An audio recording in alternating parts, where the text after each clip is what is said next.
Good morning everyone. দেখো, যখন তাড়াহুড়ো থাকে আমি কিভাবে রান্না করি। আজকে চিকেন রান্না করব। আলু, পেঁয়াজ আর টমেটো একসাথে ভেজে নিচ্ছি, একটু তেজপাতা দিয়েছি। এবার দিয়ে দেব মশলাটা।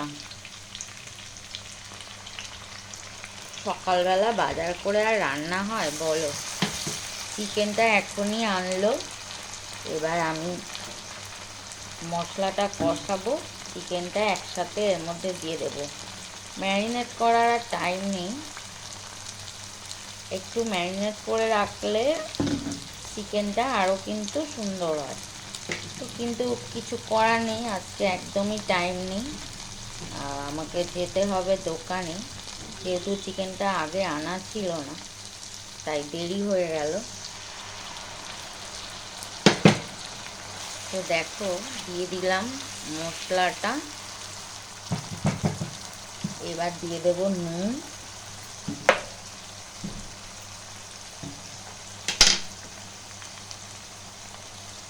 1 চামচ মতন নুন দিয়ে দিলাম।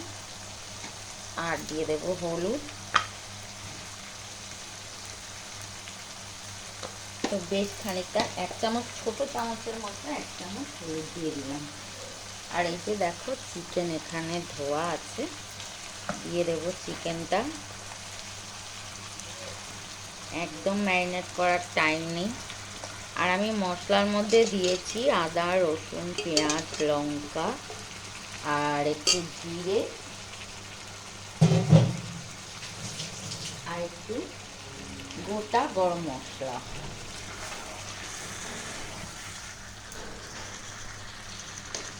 তো এই দেখো, দিয়ে দিচ্ছি একটু কাশ্মীরি লঙ্কা গুঁড়ো। তো এবার এটা একটু নাড়িয়ে আর চাপা দিয়ে রাখবো। চিকেনের অত ঝামেলা নেই, একটু নাড়িয়ে আর চাপা দিয়ে রাখলেই কিন্তু রেডি হয়ে যাবে। চিকেনটা আস্তে আস্তে হতে থাকবে। তো আমি ওইদিকে রুটিটা তৈরি করে নেব। তো দেখতেই পাচ্ছ চিকেনের কালারটা কেমন হবে। আর খুব বেশি কিন্তু আমি মশলা দিইনি। হ্যাঁ, আর একটা টমেটো আমি কেটে আর দিয়ে দেবো।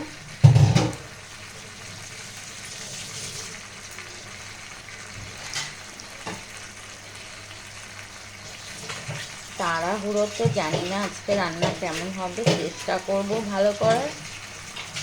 তো বন্ধুরা, তোমাদের যদি তাড়াহুড়ো থাকে তো এইভাবে রান্নাটা করতে পারো, একসাথে বসিয়ে দেবে তো হয়ে যাবে। টমেটোটা একটু নিচে দিয়ে দেবো এইভাবে, আর দিয়ে দেবো আমি চাপা। তো গ্যাসটা কমিয়ে এবারে একটু চাপা দিয়ে রাখবো। সামান্য একটু খুন্তিটা ধুয়ে জল দিয়ে দেবো, কেন খুন্তিতে লেগে আছে অনেকটা মশলা। তো এবার আমি এটা চাপা দিয়ে দেবো।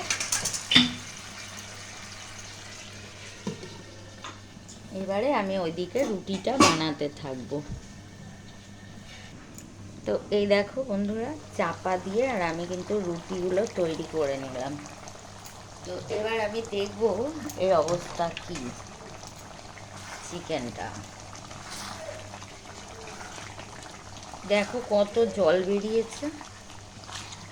তাও আমি একটু গরম জল বসিয়েছি, যদি দরকার লাগে তো একটু গরম জল দিয়ে দেবো। জল একটু আমি ফুটতে দিয়েছি।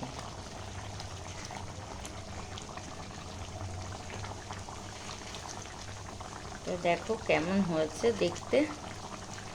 তো এইভাবে আমি চাপা দিয়ে রাখবো, মাংসটা কষাও হয়ে যাবে।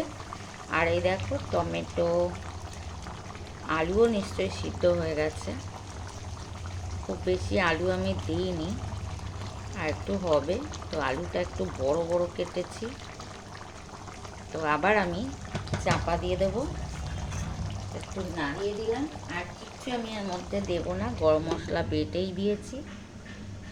আর এই যে দেখো, গরম জল করে নিয়েছি যদি জল লাগে। আর এই দেখো রুটি, তো গরম গরম রুটি আর চিকেন, কে খাবে চলে এসো। ওকে, তো এই দেখো আবার একটু নাড়িয়ে দিলাম। আমি কিন্তু এর মধ্যে একটু জল দিইনি, চিকেনে যা জল থাকে ওতেই রান্নাটা কিন্তু হয়ে যায়। যদি তোমরা কষা কষা রাখতে চাও, আর যদি ঝোল খাবে তাহলে একটু জল দেবে। তো মেয়ে আজকে বলেছে চিকেনটা কষা কষা বানাতে, তাই আমি বেশি এর মধ্যে কিন্তু জলই আমি দিইনি। তো আবার একটু চাপা দিয়ে রাখবো। তো প্রায় হয়ে এসছে, দেখো আলুও সিদ্ধ হয়ে গেছে। এই দেখো রেডি হয়ে গেছে চিকেন।